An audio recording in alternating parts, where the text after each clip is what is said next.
हे जीजा दीदी ला चाय पी ले। हेलो का भा माई बहुत तेज बेराम है काट देता ना दिगाड़ू बहनिया रो आना छुट्टी में काटा वो छोटकू जाने है ना दिखाई पावत। अरे अरे भैया कौन हॉस्पिटल में ले चला पहुंचे थे। चुप रह भैया इतना पैसा ना म्यूट करा। अरे नहीं भैया एकदम तुरंत पहुंचे थे। है ना दिगाड़ू रहा देता ना। हां ये हमारे बगलिए हैं। तोरे ज्यादा पैसा होई के बा। हां हेलो बताइबो हमें बताइए का छोटकू जाने है। लेकिन अरे हमारी माई हमार माई ना रे तोर माई है। हमार माई हाँ। सही में हाँ। हमारे माई का है।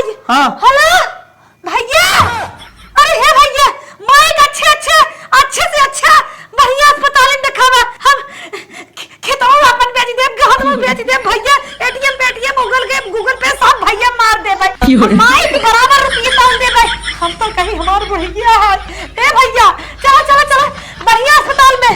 अरे अब ये लोग कहां दिखे हम तो यही रात तक देखियो कहां थे चलो कि नहीं हमार माई पे राम बा।